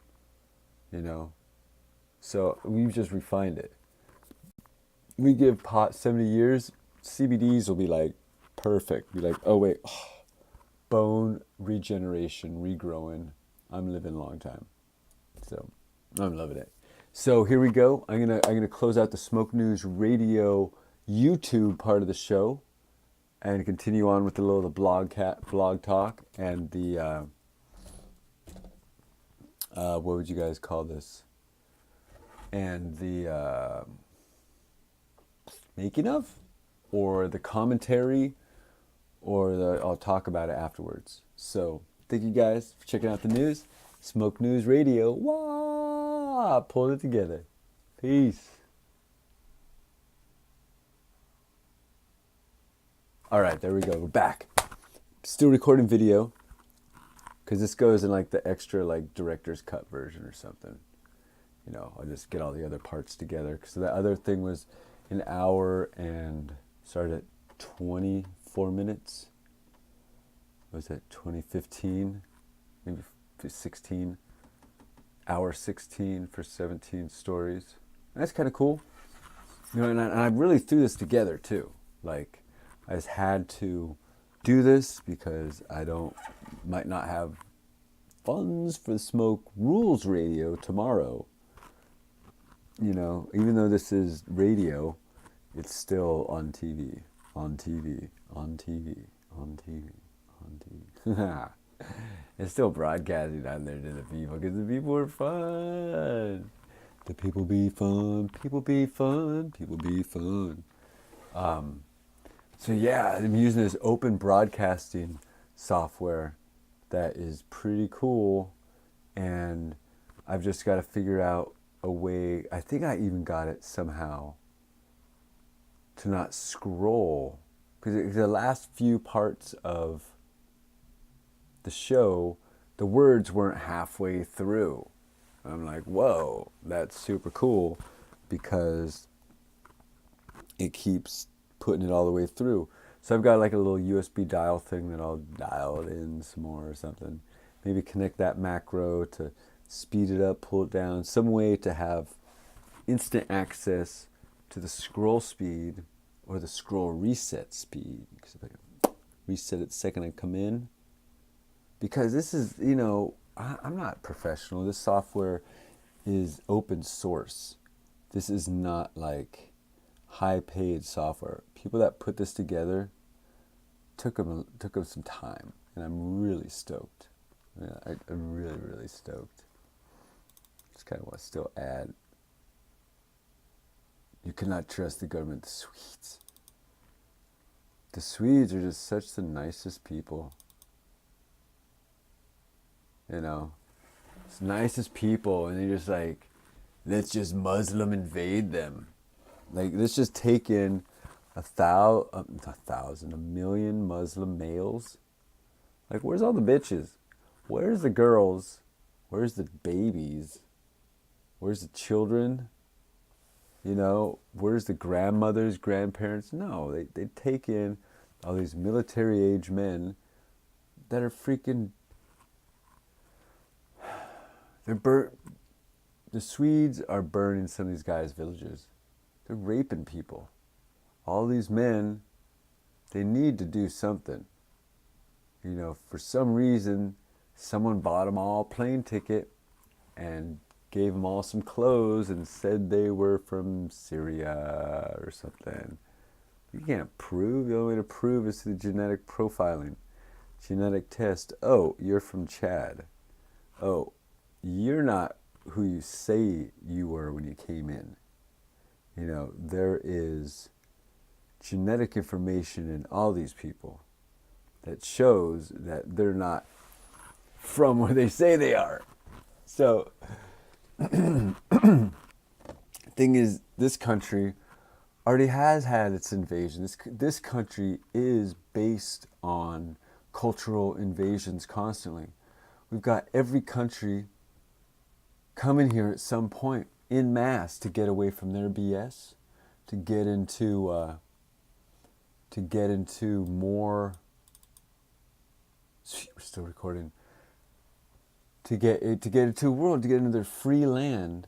They're getting away from whatever crap was happening out there to come in and just be like, we need a better place. So we got a little Chinatown, India town, we don't have little India. It took India a little while to figure that part out, to have places called Little India, but there's little Indias all over. There's little Armenias. The Armenia country used to be giant, and then freaking got destroyed and shrunk down. And luckily, there's strong Armenian populations in the United States that have been able to survive genocides. Because it's just, some people have been hurting other people.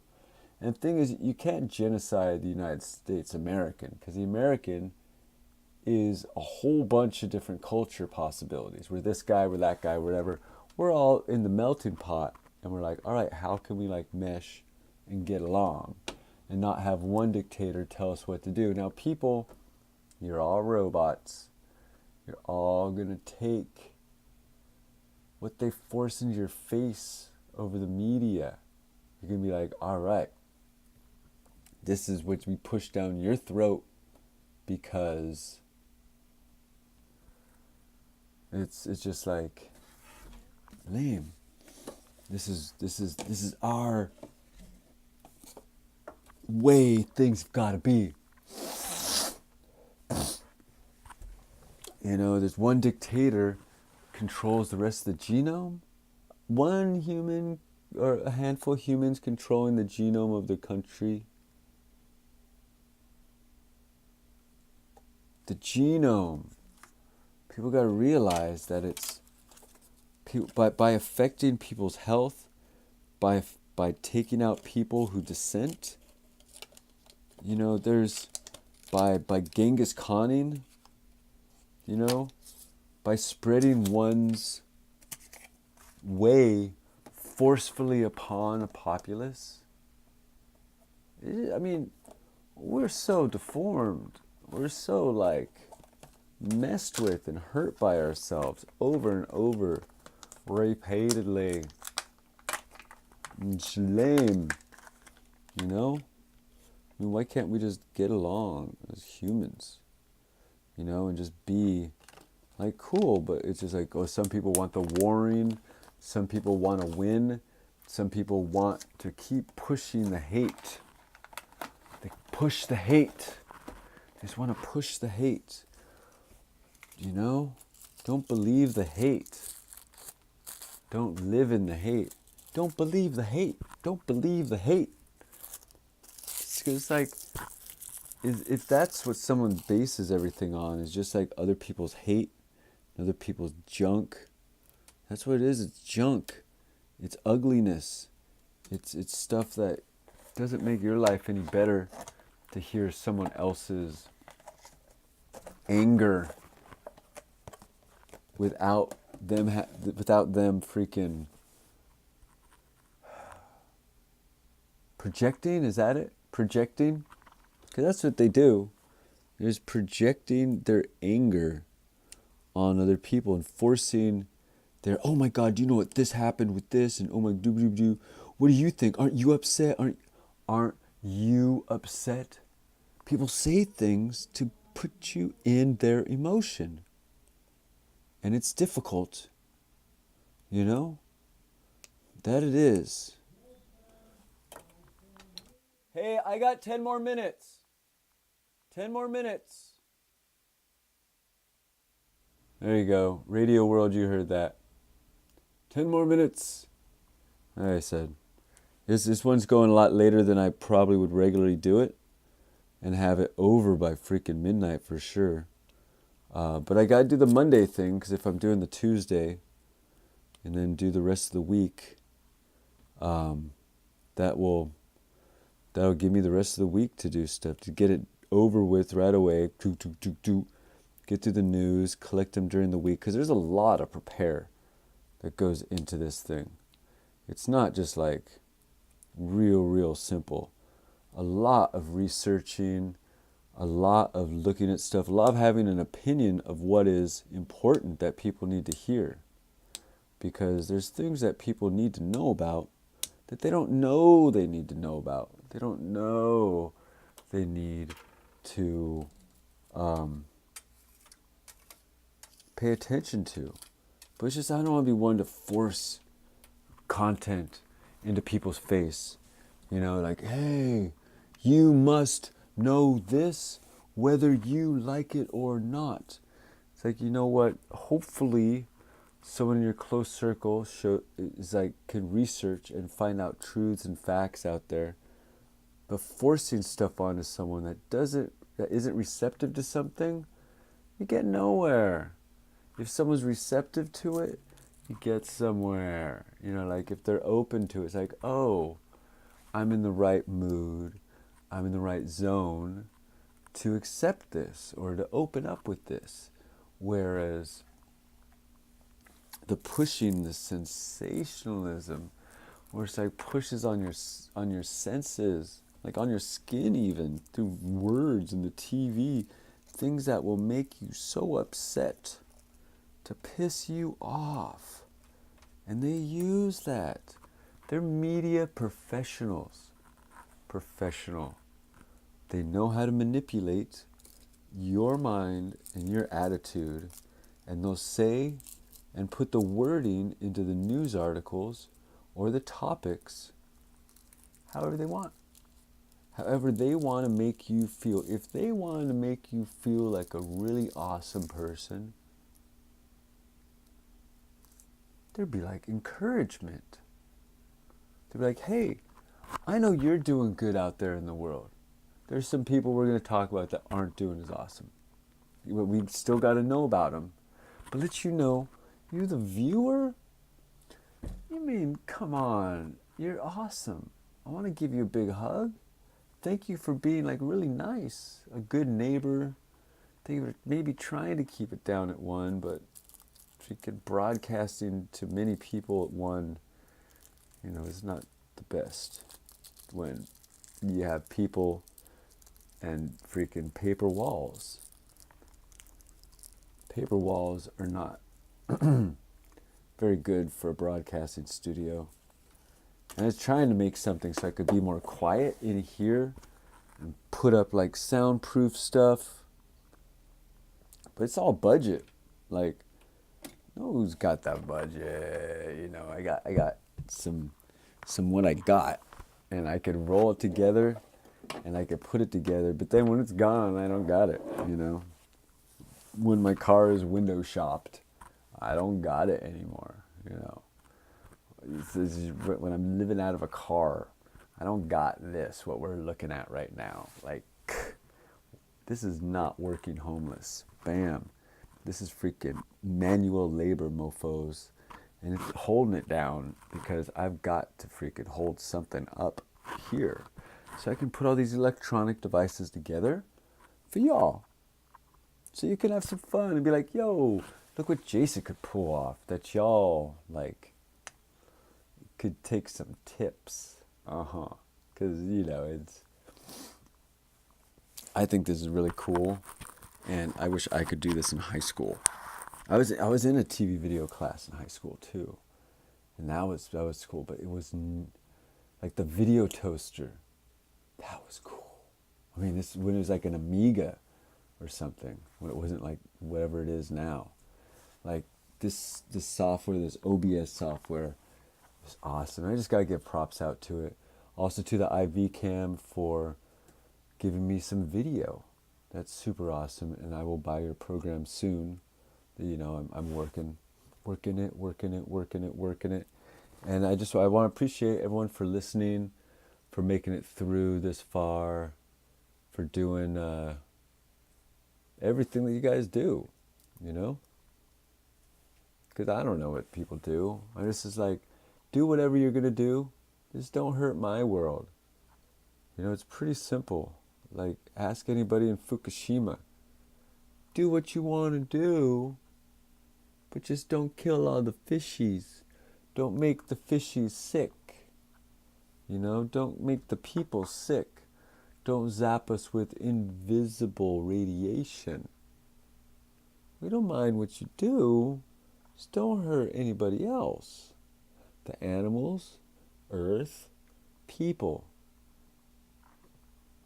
Is that pretty simple? You know, I mean, animals do eat animals. Natural. You know?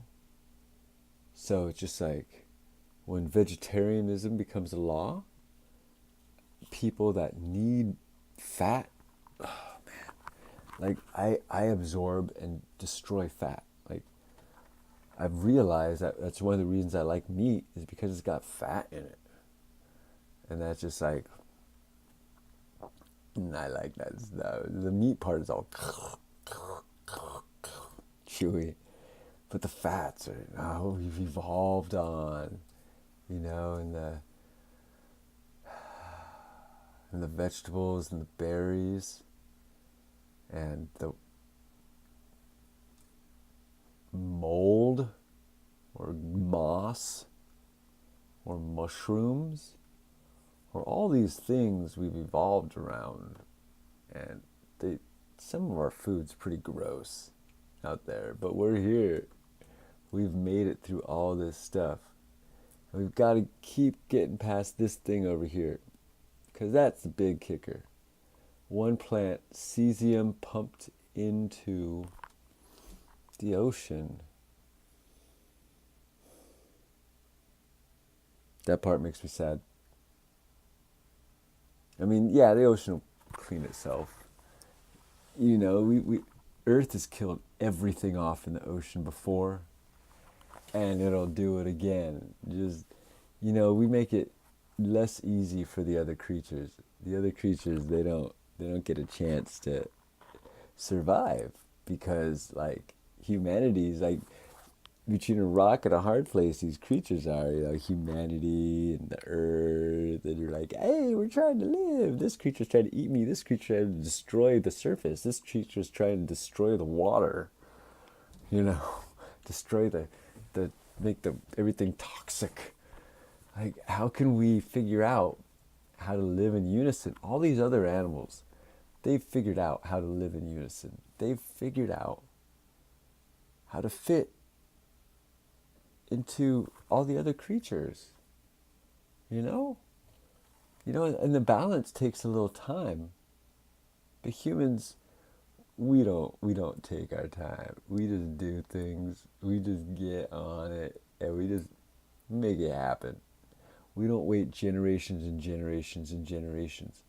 Each generation wants to accomplish more than the previous generation, you know, because, yeah, you know, one generation has its rules and ways that it does things, and the next generation is like, whatevs. I'm going to do things on my way, and the way that I do them. Because I don't need some other generation, freaking adult parent, pushing down their rules on how they were grown. In my day, we did this, and we did that. Therefore, in today, it's the same. Oh my God.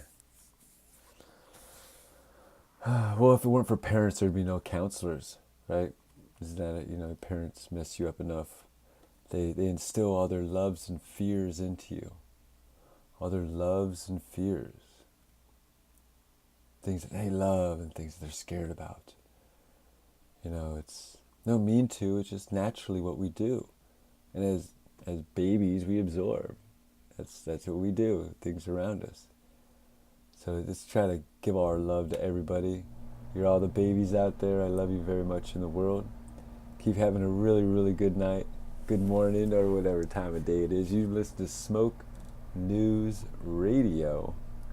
And I don't got a saying or slang for the show yet. It's it's something, and it's gonna be uh, special, I guess. I haven't heard the other part kick off the 60 seconds yet, so we're still broadcasting on the blog talk, blog to the talk. I've got a little bit of Facebook Live out there tonight. Dude, you guys are so awesome. Dude, I love it. I love it. I love it. I love it very, very much. Let's see, is the telephone still on the hot to talk? Let's see, yeah. Bam. You know? I think maybe that was it. Because I haven't heard anything. So, hey guys. Thank you very much. Have a really, really, really good night. Enjoy life. Make the best of what you can. Live it up, light it up, love it up. You know, if you light it up, if it's just your heart, so be it. You know, it doesn't have to be a joint. There's a lot of different kinds of ways to share your energies. That's for sure. I give big hugs out to y'all. This is Smoke News. And hope you guys liked that video part I did earlier. And I'll edit that thing, get that out there real soon. Alright, have a good night. Ow! Smoke to the news. Okay, so the email comes in. Okay. And then, aha.